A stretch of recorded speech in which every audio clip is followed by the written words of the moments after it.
Hello and welcome back to Big Mouth and welcome to Monday's edition of the dceu Daily, and you are very, very welcome. So on today's show, we will be discussing the fact that Zack Snyder and David Ayer haven't discussed the Ayer cut yet. According to Zack Snyder himself, there's a rumour going around on the internet that the official release date for Zack Snyder's Justice League will be March the 25th. I cannot confirm those rumours. And another one that I know Zack said he is working on another Justice League trailer, which is really, really exciting and awesome. I'll be reacting to the negativity around Wonder Woman 1984's box office as well. So we'll be talking about all of those things. And I will be talking about the different type of people who are fans of the DC Extended Universe. So let's get started with no further ado. So Zack Snyder has claimed, because what's going on right now, Zack's guesting on different people's YouTube channels. He does this a lot. He goes on to supporters of his YouTube channels, the people who have become very successful on YouTube and on Twitter. He goes on those channels. He talks to those people. It's very good. It shows gratitude to those fans and to the rest of us. It's great. But yes, Zack Snyder has turned around on one of these channels, I think, and said that he hasn't spoken to David Ayer about the Ayer cut of Suicide Squad. Really, Zack? Really? I'm staggered about this, by the way. You know, because if you remember on this channel when we first reacted to the news that Zack Snyder's Justice League was going to stream on HBO Max, I said, there's no way Zack, while negotiating with Toby Emmerich and everyone at Warner Media for his cut of Justice League, he must have said, I'm not doing anything unless David Ayer's cut is involved in this deal as well. And it seems like I was wrong. You know, for Zack to say with a straight face that he and David Ayer haven't spoken about the Ayer cut yet, either he's a liar or he's telling the truth. I don't know, right? But apparently he says he plans on talking to David Ayer about the Ayer cut. You know what, Zack? It's just, you know what? It's staggering to me. And it's very interesting because a few months ago, Grace Randolph said she'd prefer that Zack Snyder's Justice League is released on HBO Max before the Ayer cut. And she said because if there's a negative reaction to David's cut of Suicide Squad, it could hurt the Snyder cut. Now, originally I thought this were the barkings of crazy old Grace Randolph as usual. But now hearing that Zack hasn't even discussed the Ayer cut with David Ayer, first of all, as you know, that disappoints me. But maybe this is Zack's opinion and not Grace. Maybe she was echoing what he wanted her to say on her channel because he knows there's many, many Snyder cultists and Snyder fans and Snyderverse fans who follow Grace Randolph. Maybe they were his thoughts and feelings and not hers. Maybe Zack Snyder doesn't want the Ayer cut to be released on HBO Max before his movie. And what do I think of this? Well, if this was true, it would be, well, it wouldn't be a totally surprise. This is Hollywood, baby. And it doesn't matter how nice someone and sincere someone seems on the outside, everyone's in it for themselves. There's no teamwork. There's no team players in Hollywood. Whatever they tell you on a Zoom, on a YouTube channel, on your bonus features on a Blu-ray, they are all in it for themselves, as we all fucking are at the end of the day. So I'm not going to say that they're bad people because of that. But for me to think that Zack Snyder hasn't spoken about the Ayer cut to David Ayer yet, and he claims he will, is staggering to me. Staggering. I don't get it. I don't understand why these two haven't had the conversation. Does that mean the studio are having the conversation, but Zack hasn't had the conversation with David Ayer, or the studio not even interested in doing this? We are very, very we are in an interesting place with the Ayer cut, a movement, if you like, because it's a great little movement, and I really support everyone involved in that movement, and they really want to see this. And it's only fair we see David's vision of the film. But seeing that Zack Snyder brought David Ayer into this situation, into this world, and brought him on to do this movie, you would think that Zack may have discussed this with him. you know, I'm trying for you, mate. I've got my movie. Don't think I'm not trying for you. Maybe he is trying for him. It doesn't mean he's not trying for him. But just for Zack to come out and say that we haven't spoken about it yet, and I will speak to him about it in the future. First of all, when he said I haven't spoken to him yet, actually, that's a really honest thing to say. He didn't have to say that. So credit to Zack for that. But also when he says, oh, I will probably talk to him about it, that seems like an afterthought when he's put on a spot on a YouTube channel when he's answering questions. And for me, that's hugely disappointing. Yes, it is official. Zack Snyder is working on another trailer for Zack Snyder's Justice League. That is very exciting, and I can't wait. I don't know when we'll see that. But if it is March the 25th, we will see that trailer very soon. Probably early New Year. So I can't wait for that. Now, as I said, I read something on Twitter that Zack Snyder's Justice League will release on March the 25th. And again, I don't know if it's true. What do I think of that day? I think it's an excellent day. I think it's a great day. It's a shame it's not the beginning of March, not the end of March. It seems like we're waiting, and we're going to have to wait to the end of March, it looks like. But no, March the 25th is a great date to release it. We've got, what? Well, on Christmas Day, what is it? December the 25th, so Jan the 25th, that's 1 month. Then Jan the 25th, basically it's 3 months. I know it's 3 months. Why did I just do that? Because I'm mad and it's early in the morning here in Cyprus. So we've got about 3 months. Well, Christmas Day, it'll definitely be 3 months. So it's something to, channel towards and look forward to. Now I want to talk about the difference between a DC fan, a Snyderverse fan, and a Snyder cultist. Now, it's very important to understand that a Snyder cultist drinks, and eats Zack Snyder. It's literally, they're in their rooms like this, Zack Snyder, Zack Snyder. Did someone say something about Zack Snyder? What did you say? It's that constant. They're on a rocking chair, Snyder, Snyder, Snyder.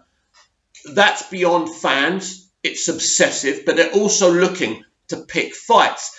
And in fact, they're on social media so much, I doubt they've even seen a Zack Snyder movie before. Maybe they've seen half of one, or they saw BVS and MOS once, and that's it. And so, but you're talking about, fanatical people. So they look, basically, if you're not a Zack Snyder director, your film's crap. If you're nothing to do with Zack Snyder, you have no context. Anything else but Snyder. So basically, everything that Snyder made is awesome, and every other film ever made is shit. Like they hate Superman the movie, by the way. Without Superman the movie, Zack Snyder would never have made a Superman movie, right? Because no one would even have an idea on how to do Superman, right? Anyway, but you keep on hating on a legend like Dick Donner and Christopher Reeve. It's okay, because you know nothing about the industry you are talking about. So they're obsessives, and they're looking for fights, and they've been looking to destabilize Wonder Woman 84. They've been looking to make Wonder Woman 84 a disaster in the box office. And now these idiots are taking credit for, Wonder Woman 84 coming in lower than originally projected. I'd like to know who projected the original box office for Wonder Woman 84. And are these projections before the pandemic?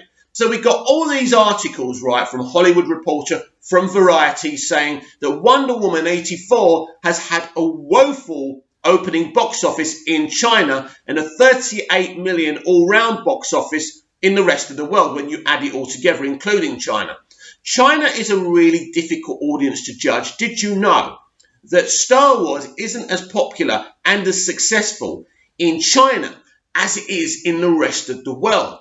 Yeah, I bet you didn't know that. And some of you, I'm sure, do know that keep your ears to the ground. So Star Wars never does as well in China as it does in the rest of the world. Now, I don't know Wonder Woman's popularity. I'm kind of guessing the kind of country that China is. I'd be very surprised if Wonder Woman was on their to-do list anyway. So what I don't like is journalism headlining without context. So when you say Wonder Woman 84 has woeful opening in China, there's no context there. Because what you should be saying is Wonder Woman 84 has woeful opening because of the pandemic. Because it's obvious, right? Not only are movie theatres closed, many movie theatres are closed all around the world. the habits of the movie-going public have changed. Many, many hundreds and thousands of people are too afraid to go to movie theatres. They're scared of catching the virus. You know, it's like me. I'm the carer for my elderly father. So before I go to the Cyprus Mall in Nicosia to see Wonder Woman 84 again, because I have seen it twice, not there, I have to research. I have to make sure it's a safe cinema. I have to make sure they've ripped some seats out, that you're sitting in spaces, that they've cleaned the place with disinfectant, and I'm sure they're doing a great job trying to keep the place safe. And I have got my responsibility of keeping washing my hands, wearing a mask while I'm there, social distancing when I'm in the street. Because here in Cyprus, we have to wear masks inside and out, right? Not in your own home, but it doesn't matter if you're in a shop or a cinema or if you're outside in the streets. So we're all trying to be careful and protect each other, but especially our elderly relatives, right? So what I'm trying to explain to you is that many, many people refuse. Thousands of people around the world are too afraid to go to the movie theatre. So this is why Wonder Woman 84 came in below average, 38 million. But if you look at it in context, right? When you factor in the pandemic, 18 million is actually really, really good for a pandemic in China, and 38 million, globally on its opening weekend without America. And I don't know what America are going to do, because a lot of theatres are shut there as well. And a lot of people will be afraid to go to cinemas there. We will see what they do out there. And plus, it's going to be on there's a reason in America it's going to be on HBO Max, because many, many theatres are shut. So this studio has made the right decision, no matter what the fuckbots and the moaners and the bitches and the whiners are saying. And I put Christopher Nolan and Judd Apatow in that as well. Great directors, but you're bitches. Sorry about that. So when you factor all of this, actually, it's really a really good numbers. Good numbers. When you bring in the pandemic, Wonder Woman 84's opening weekend is not woeful. It's not below anything. It's actually really, really good. But if you're negative, if you're a Snyder cultist instead of a Snyderverse fan or a DC fan, and you want the film to have negativity around it, you're going to be rubbing your hands together. If you're the Hollywood Reporter who's butthurt because Warner Media came out without their permission, I know we should always ask journalists permission before we ever do anything in this industry, right? So yeah, the Hollywood Reporter hate Warner Media right now, and they're loving the fact, woeful opening. It's not a woeful opening. We're in a pandemic, and they're really good numbers, and that's fine. And that's what I've got to say about that. How can you come out and say they're woeful numbers when we're in a pandemic? I mean, come on. Remember, you can tag me on Twitter, as Scott Edwards has yet again, at Movies TV Man. Please follow me and tag me. Suggestions for videos, artwork, articles, anything you want to talk about, and I'll also give you a shout out. So here's a couple of pictures that Scott has found me from Arrowverse, because Scott is obsessed with Arrowverse. So we got this great artwork there. And this is Bitsy Tulloch, who plays Lois Lane in Superman and Lois. Now, I don't know who's behind the mask. Oh, is that our new Batwoman? Maybe it is. Isn't that awesome, right? So they're great. And he says, at Movies TV Mad, some cool pictures from tomorrow's DCEU Daily. An Arrowverse Heroes mashup poster, and a picture of Elizabeth Tulloch on the set of Superman and Lois. I love how everything in the Arrowverse is connected. They have built a great shared universe of heroes. As I keep on saying, shared universes are what fans want to see. There's no question about that. People, I heard Patty Jenkins talk about Wonder Woman 84. Oh, it's a self-contained story. Fans do not want self-contained stories. When they're done as one-off Elseworld stories like Joker, that's great. But in terms of the DC Extended Universe, it should be an extended shared universe. Now, Jim Lee's in town. Jim Lee's running the DC Extended Universe. He's running everything DC. He's been, doing artwork for DC for yonks. So he's so ingrained with these DC characters. He's come in, and from Flashpoint, that's exactly what we're going to get. A shared cinematic universe. The walls of the multiverse are about to come down, and everyone's going to mix it up, right? And even in terms of Matt Reeves' the Batman, Robert Pattinson's Batman, he will have to be in Flashpoint as well. even for a little bit. He will have to come to the party as well. There's no question about that. This is now going to be a shared universe. So next time one of these idiotic journalists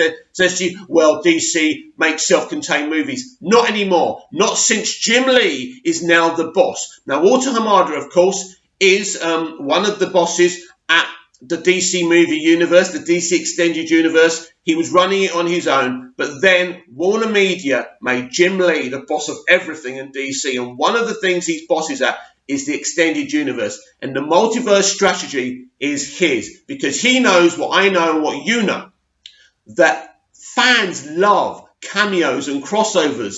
And, you know, a shared universe. This is the very reason the MCU is so successful. And that's what I've got to say about that, Scott.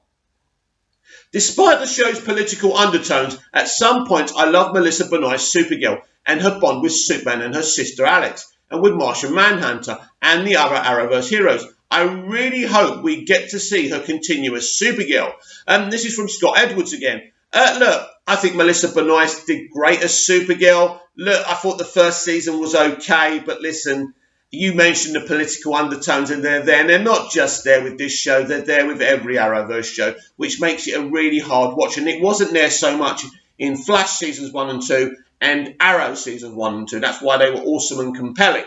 But this is where we are in Hollywood right now, so it's difficult to support these things, but I'm glad that you enjoyed the Supergirl series, Scott. Movies TV Mad, and my official question for tomorrow, are you going to watch Batwoman Season 2 to get ready for the Superman and Lois crossover? And I really love Harley Quinn as a character, and I love Margot Robbie as the character. What are your overall thoughts on her? Well, yeah, you know, am I going to watch Batwoman Season 2? Listen, there's not enough time in the day to watch everything, but I do want to watch Stargirl. I do want to watch Batwoman. To be honest with you, I barely saw Batwoman Season 1, let alone Batwoman Season 2. But I am interested in it, and I will try and watch it and catch up with Batwoman Season 1 as well, because I want to have knowledge of everything DC live action after all. As for Margot Robbie's Harley Quinn, didn't we start in a great place in David Ayer's Suicide Squad? She was tremendous. Then we all made the mistake thinking she was the reason the film was successful, right? Not critically, but financially, it got to her head, and we found out very quickly that she's a very serious feminist. She created an all-female production company, and what she did with Birds of Prey was despicable, disgusting. She's just been talking about her Barbie movie like it's not anything we wanted or expected. We know exactly what you're going to do with that Barbie movie, Margot. You're basically going to spend 2 hours slaughtering men and saying we are the cause of Barbie's problems. You're insane. You have swapped a critically acclaimed career to go around, you know, with feminist and gender politics. And that's a tragedy. So that's how I feel about Margot Robbie, Scott. You really shouldn't have got me started. So, yeah, thank you, Scott Edwards, for your interactions. Thank you for your questions and your posters. And please comment down below. Tag me on Twitter at Movies TV Mad. And I will be back tomorrow with even more DCEU Daily. See you again soon.